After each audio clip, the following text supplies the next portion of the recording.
first of all, I want to thank the organizers of the school Quaternion's Geometric Algebras and Applications for allowing me to give a talk. So today, this is more like a discussion rather than a talk. I'll be talking about commutative analogues of Clifford algebras. So roughly, this is the outline of the talk. We'll first discuss a motivation to study the commutative analogues. Then we'll define what they are and give some first examples. Then we'll see that because of commutativity, they have a nice tensor product decomposition. The TPD here stands for tensor product decomposition. Then we'll discuss their matrix representations, which will allow us to introduce some tools from matrix theory to study the algebras. Then operations of conjugations, and at last I will discuss about multiplicative inverses in these algebras. So let's start with the motivation.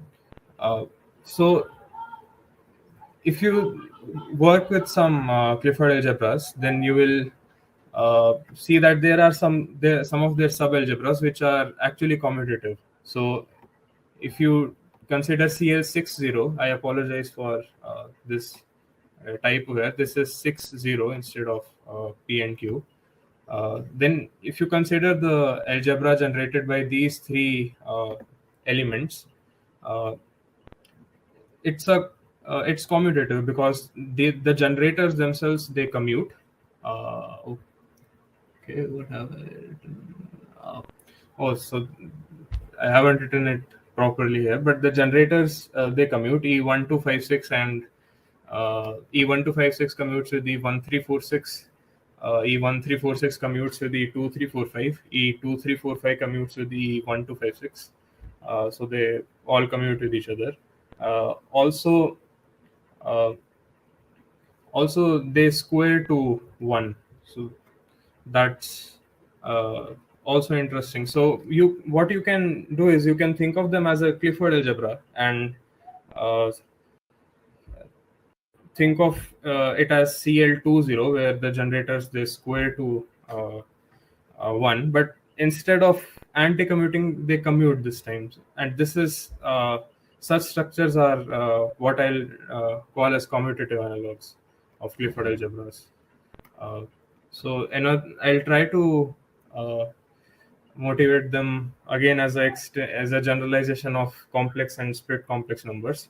So complex numbers can be thought of as the numbers of the form a plus bi, where a and b are real numbers, and I is the element such that I squares to -1. And split complex numbers, as we know, are numbers of the form a plus bj, where j squares to 1, a and b are real numbers. So here you can you think of I and j as generators, which generate the algebras C and R direct sum R. So the next thing to do is why restrict to one generators? Let's have multiple generators and see the algebras which they generate. Now there are multiple cases, like if we have multiple generators, how do they interact with each other? One case is when the generators, they anti-commute with each other, and this gives us Clifford algebras, which we all know about. But the other case that I'll discuss in this talk is the case when all the generators, they actually commute with each other. So such a algebra also, I feel, demands a study, because this also it naturally generalizes complex numbers and split complex numbers. So that is what we'll do today. And also one can consider the cases when some generators, they commute with some generators, anti-commute with some other generators, but we are not discussing that case today. So here I present the definition of a commutative analog of a Clifford algebra. So we first of all fix two numbers p and q. which are non-negative integers, and we define n to be the sum of p and q, and kpq is a algebra generated by n generators, which I index by e1, e2 through en, such that the first p of them they square to 1, the last q of them they square to -1, and the generators they commute with each other. So the algebra generated by these generators is what I call a commutative analog of Clifford algebra, and I'll denote it by kpq. And this is very analogous to Clifford algebra, so we'll use exactly the same notations where we can. So here we define, we denote the product of those generators by just listing their indices together. And a general element of the algebra is of the form u plus sum of linear combinations of single generators, and then linear combinations of products of two generators, and so on. So let's consider example. Let's consider K20.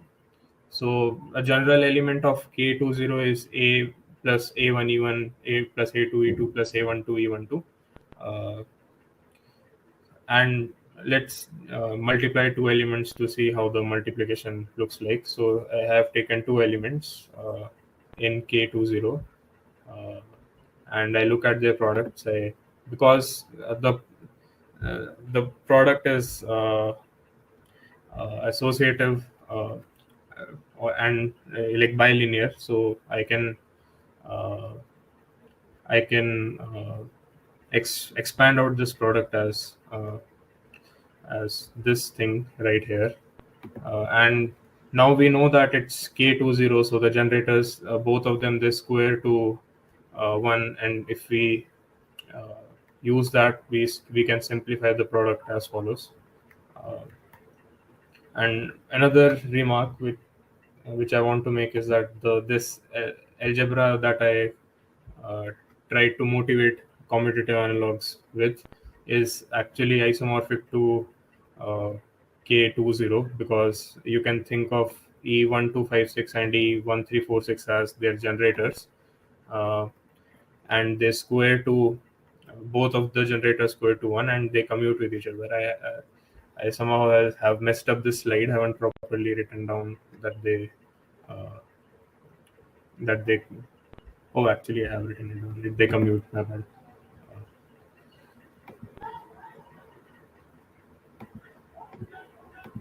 Okay.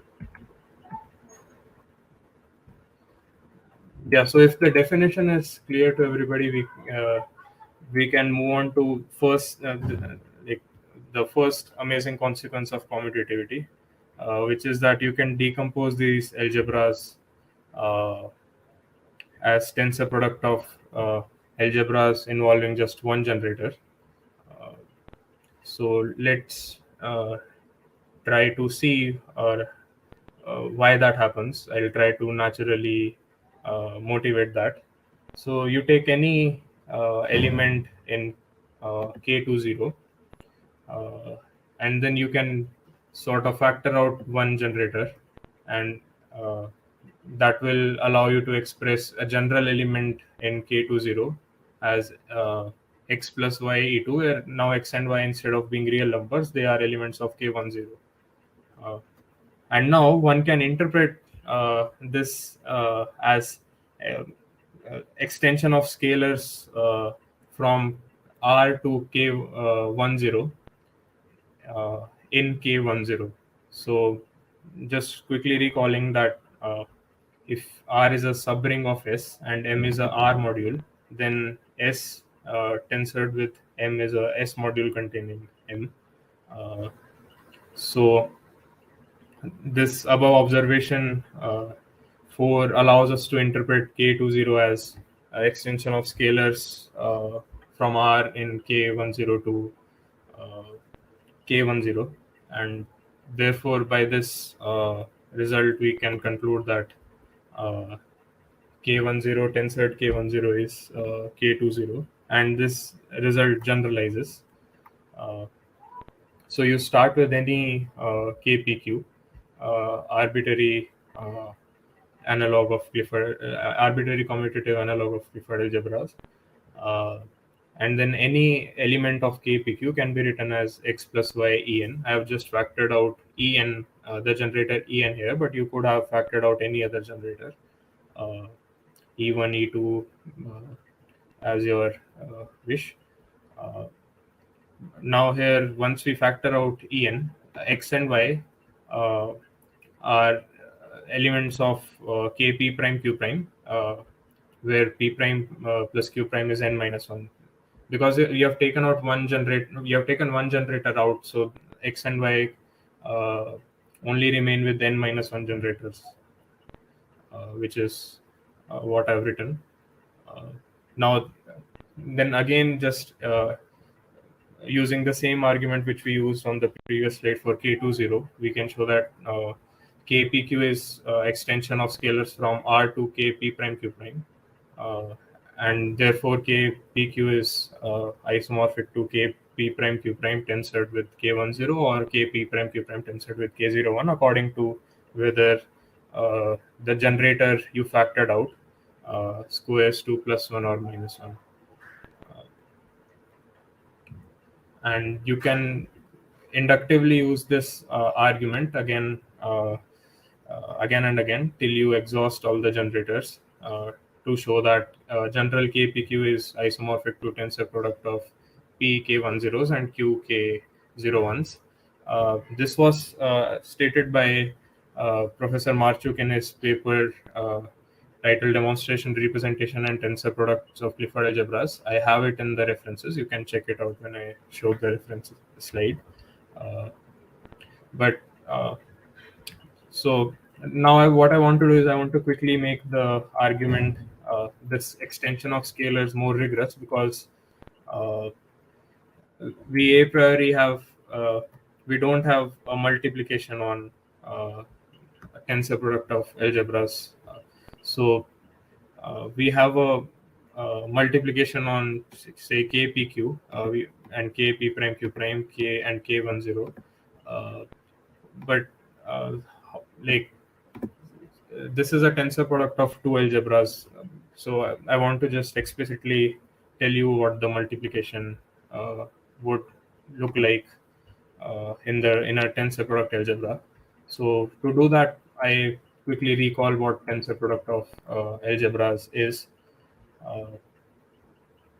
So if I have two algebras, A and B, which are associative, I'm actually not going into the details, but I've tried to keep them on the slides. So if I have two algebras, which A and B, which have dimensions n and m, and have bases A1 through An and B1 through Bn.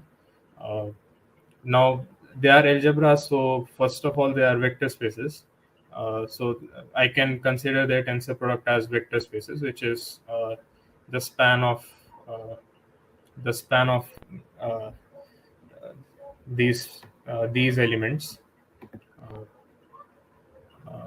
Yeah, and once I have defined, once I know what the tensor product as vector spaces is, I can use the multiplication in algebra A and algebra B to define a multiplication on the tensor product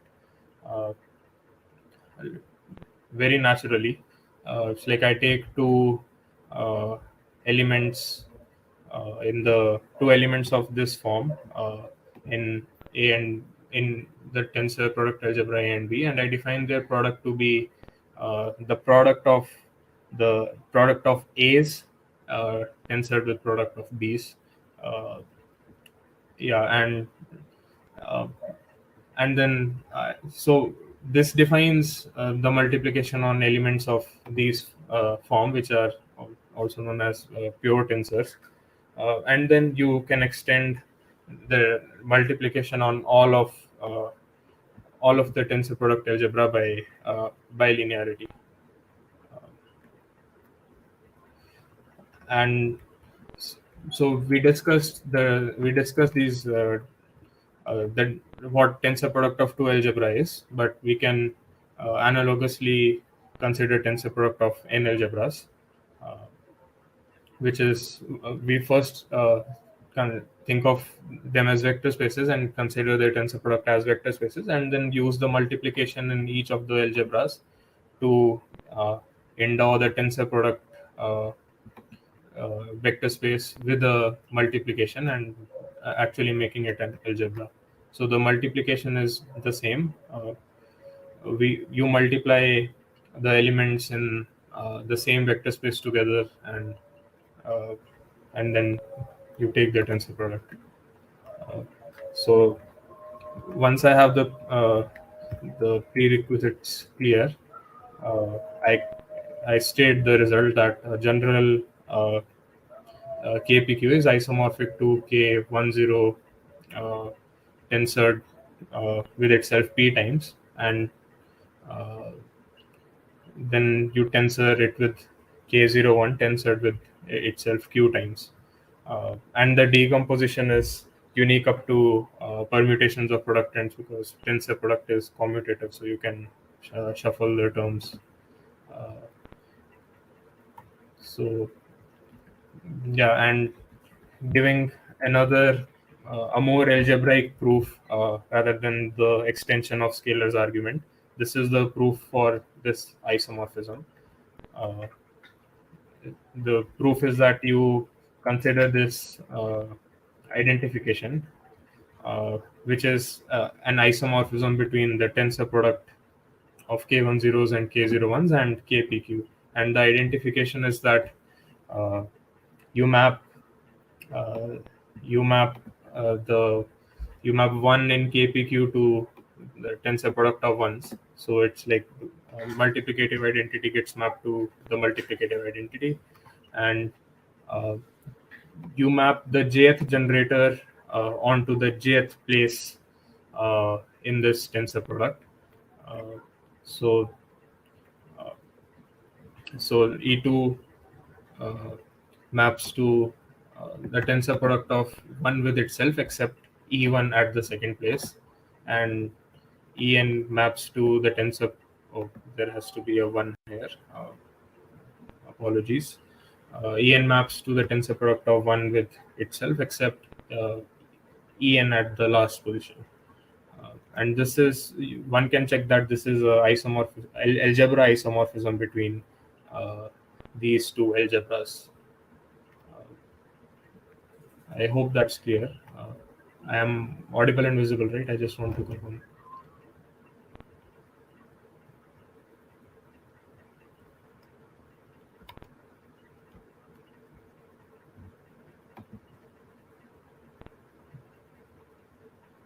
Okay.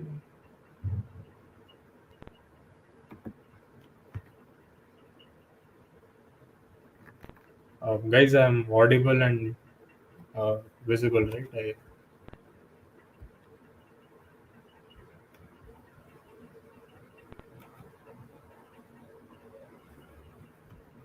Do you have any problems with screen sharing or what?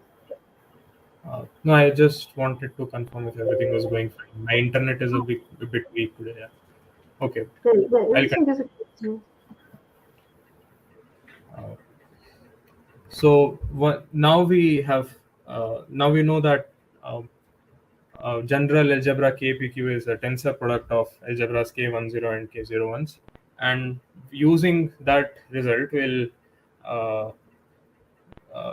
come up with a matrix representation for KPQ. But first of all, we consider the matrix representation of K10 and K01, which are actually just the split complex numbers and the complex numbers. So for K10, we have this representation where 1 maps to the 2 by 2 identity matrix, and the generator E1 maps to this permutation matrix which swaps columns and rows. And this gives us a faithful representation of K10 on on 2 by 2 real matrices, and a general element in the algebra K10 maps to this matrix, and this representation will denote it by beta plus. And for K01, we have this representation where 1 maps to the 2 by 2 identity matrix, and the generator even maps to this this matrix, and this gives us a faithful representation of K01 onto the set of 2 by 2 real matrices. A general element in K10 then maps to this matrix. We denote this representation by beta minus.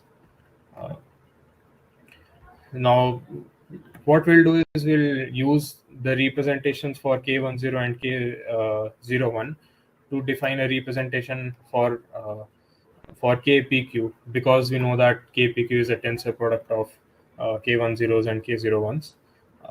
So what we'll do is we'll consider the tensor product representation of P K10s and Q K01s, which will give us a representation of KPQ. So quickly, I'll recall the prerequisites I need for the tensor product representation. First of all, we'll need to know what tensor product of linear operators is. So if we have two linear maps from T1 and T2 between some vector spaces, the tensor product, we define this map T1 tensor T2 as a linear map between the tensor product of the domains and the codomains, such that the action of T1 tensor T2 on the pure tensors and V1 tensor V2 is as follows: T1, which can act on V1, acts on V1; T2, which can act on V2, acts on V2, and then we consider the tensor product. And there is a slight nuance here, which is always there with tensor products, that not every element in the tensor product vector space is of this form. But we define T1 tensor T2 to be a linear map.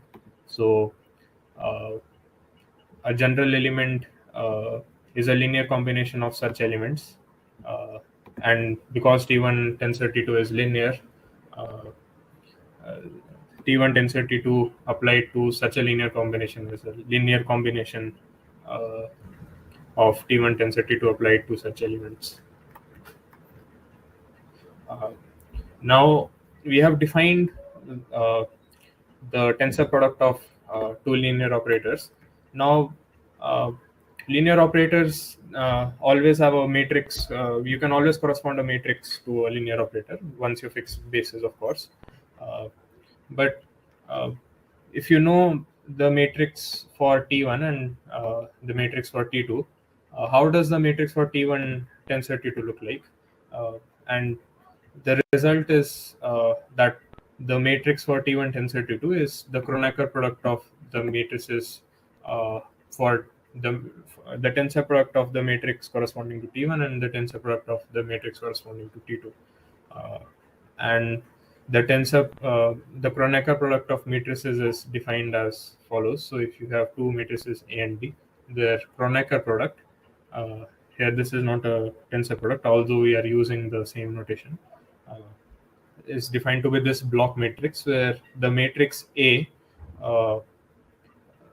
comes on every position of the matrix B and gets multiplied by the element there. So once we know tensor product of operators, we can discuss the tensor product representation of algebras. So let A1 and A2 be two algebras, and let gamma 1 and gamma 2 be their representations. Now using gamma 1 and gamma 2, we can define a representation for A1 tensor A2, which we will denote by gamma 1 tensor gamma 2 as follows. So it's a representation for A1 tensor A2. So it's a map from A1 tensor A2 to linear maps on V1 tensor V2. And so any element of the tensor product algebra gets mapped to this element. So the action of gamma 1 tensor gamma 2 on A1 tensor A2 is that you take a pure tensor element in A1 tensor A2, and that maps to gamma 1 A1 tensored with gamma 2 A2. And note that these are gamma 1 A1 and gamma 2 A2 are linear maps, so their tensor product again is a linear map, which we defined just previously. Yeah, so as we discussed, we'll consider the tensor product representation for KPQ. Because KPQ is a tensor product of P K10s and Q K01s. And we know a representation for K10 and a representation for K01, which we discussed previously. So we define the representation for KPQ. I denote it by beta n, where n is the number of generators. And beta n is just the tensor product representation. So it's tensor product of the representations beta plus and beta minuses. And note that this representation acts on capital N by capital N matrices, where capital N is 2 to the power little n, where little n is number of generators. So lastly, we express everything in terms of matrices, and we do that as follows. We first define some matrices. Capital I means the identity 2 by 2 matrix. J plus means this matrix which appeared in the representation beta plus, and J minus, which is this matrix which appeared in the representation beta minus. And then because beta n is the tensor product representation, we get that the matrix corresponding to beta, the matrix corresponding to 1 is, as we expect, a identity matrix, but it's a big identity matrix. And even the matrix corresponding to E1 then is J plus or J minus at the first place, and identity matrix at other places. In general, the rule is the matrix corresponding to EJ is the Kronecker product of identities, except J plus or J minus at the jth place, according to if EJ squares to 1 or squares to minus 1. Yeah, so let's work out an example. So then let's again consider K20 and write down beta 2, its matrix representation. So like we defined here on this page, 1 goes to tensor product of identity with itself, and E1, because it's K20, E1 and E2, they both square to plus 1. So their representations would involve the matrices J plus. And this is the representation. A general element then maps to this block matrix right here.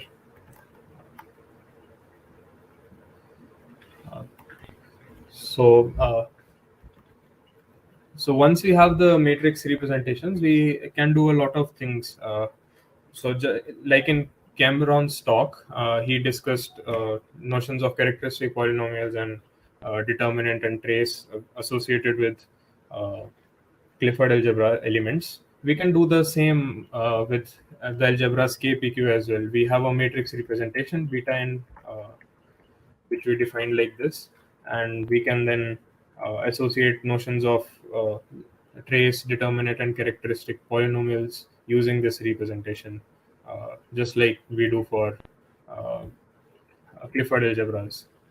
But that is not the agenda of the talk today. So I will move on to defining operations of conjugations in algebras, in these algebras KPQ. So for an algebra KPQ, where n is the number of generators, we define n operations of conjugations, where each operation of conjugation negates one generator. So the lth operation of conjugation negates the lth generator, and that is how they are defined. And one can think of them as a generalization of operations of conjugation in complex numbers and the split complex numbers. So K10, which is the complex numbers. So the operation of conjugation 1 corresponds to the complex conjugation that we all know. Yeah, right here. And also it follows from the complex number theory. We know that this operation of conjugation actually distributes over multiplication. And for split complex numbers, we also have a operation of conjugation where we negate the generator. I am denoting it by star because it's I'm just differentiating it from complex numbers and K, the algebras KPQs. So we define it as follows, and then it again easily follows that this operation of conjugation distributes over multiplication. So in general, it happens that the operation of these operations of conjugations that we have defined, all of them, they distribute over multiplication, which is a non-trivial fact, but is true in these commutative algebras KPQs. And also these different operations of conjugations, they commute with each other,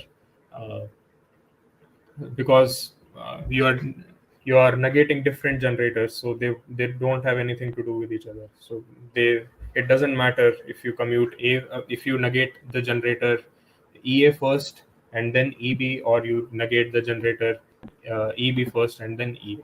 So after we have made a note of this, we denote the superposition of operations of conjugations by writing them together like this.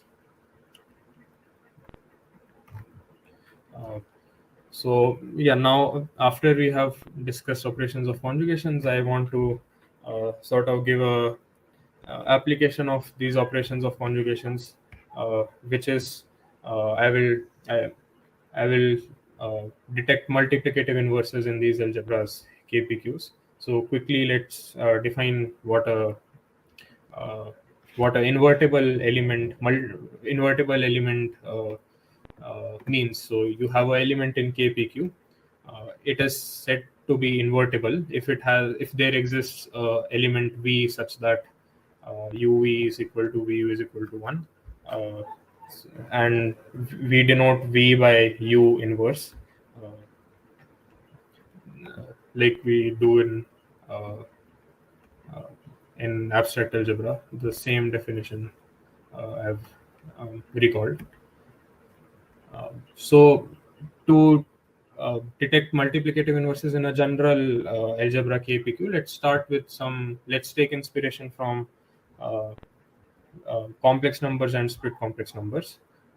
So complex numbers are very nice because they are a field, so every non-zero element is invertible. Thus, if you have element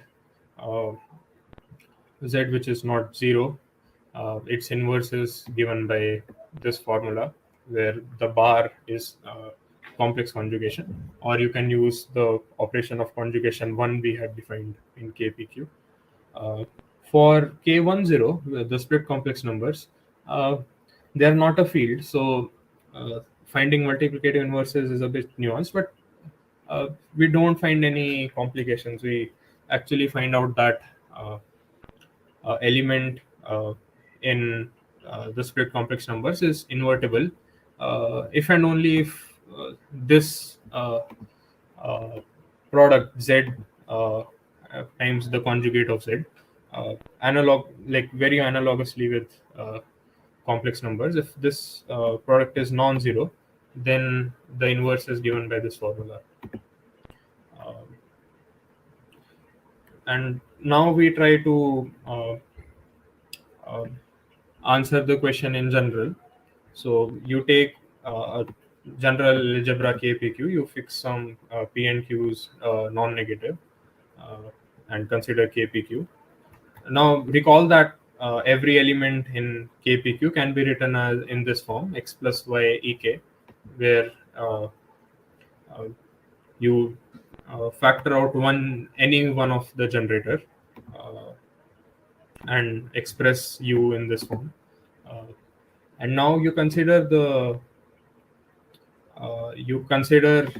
this product u times the kth conjugate of u, and you find out that this expression simplifies to this thing. Now ek squared is either 1 or minus 1, depending on whether k is in the first p numbers or the last q numbers. But regardless, this product actually lies in k p prime q prime, where p prime plus q prime is n minus 1. So what this sort of product does is it gets rid of the generator ek. So you take u and you multiply it by its kth conjugate. It will get rid of the generator ek. And what we can do is we can repeatedly use this scheme to get rid of all the generators in an element u. So we just repeatedly do what we have discussed here. You take any element in the algebra KPQ, then so I first get rid of en, the last generator, because as we discussed, this product will not have en, and I call this this product un, and then I get rid of en minus 1 by considering this product, and I repeatedly do this until I remove all the I get rid of all the generators. So here u2 will only have the generator e1, and then u1, which is u2 times the first conjugate of like u2, it will also get rid of e1. So this thing doesn't have any generator. Now if we write down u1 in terms of u, so we put un is equal to u n in the expression for un minus 1, and then continue doing it till you get u1. What you'll see is that after a bit of rearrangement of these a rearrangement of terms, which you can easily do because the algebra is commutative, what you'll see is that u1 can be expressed as this product. So what this product is, it's the superposition, it's the multiplication of u and u with all of its conjugates. By all of its conjugates, I also include the superposition of the conjugate. So this expression right here has 2 to the power n terms, and it turns out that this expression u1 is actually the determinant of the matrix beta in u, and we denote this by determinant of DETU, determinant of u. I will not give a proof of this fact, but you can contact me later if you want a proof, or you can work it out yourselves. So what we have found is a formula for the determinant of an element in KPQ. So just like Cameron discussed the determinant of an element in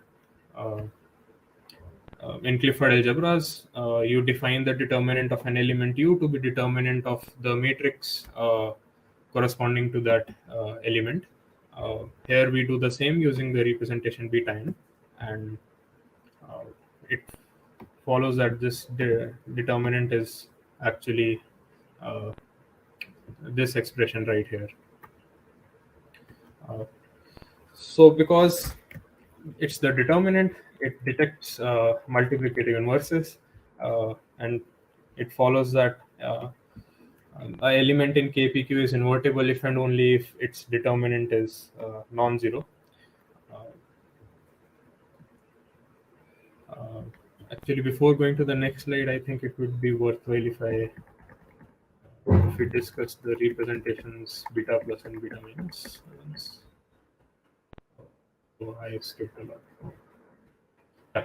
So let's consider the complex numbers k01, and their matrix representation is this. Now, if you find out the determinant of this matrix, it's a square plus a1 squared, which is the modulus of a complex number, and we all know that it can be expressed as z times z conjugate, where z is if z is this element.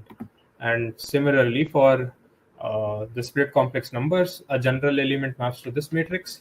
Its determinant is a squared minus a1 squared, and you can again check that it can be expressed as this element times its conjugate. So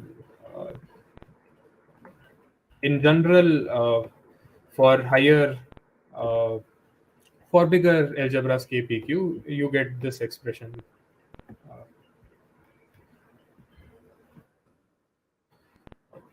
So now we present a formula for the multiplicative inverse.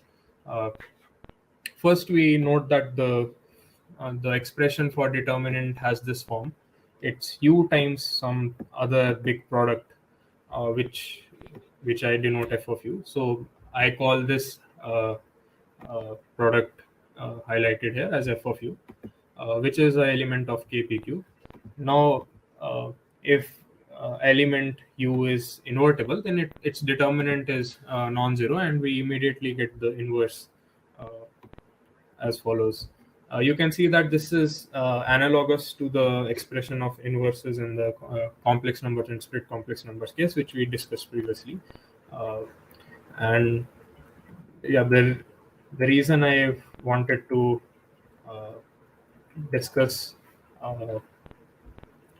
wanted to come to this result right here by trying to convey the idea of eliminating all the generators one by one is so that I respect the inspiration we took from complex numbers and split complex numbers.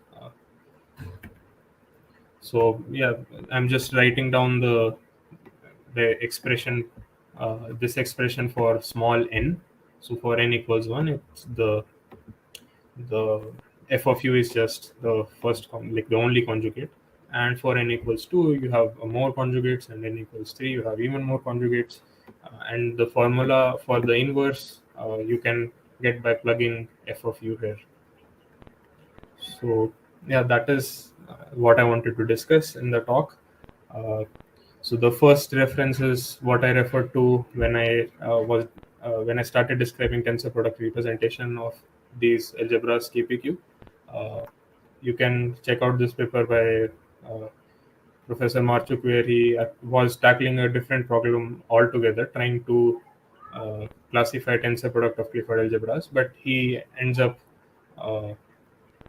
having to use these commutative analogues of Clifford algebras, and he gives the decomposition. And this paper by Professor Dmitry Shirokov defines the determinant, trace, and other characteristic polynomial coefficients in Clifford algebras, and I have tried to analogously do that for these commutative analogues, and I've presented a bit of the results here in this talk. So thank you everyone for attending my talk. I hope you found these commutative analogues interesting. They are certainly easier to deal with than as compared to Clifford algebras because of commutativity. If you have any questions, feel free to ask.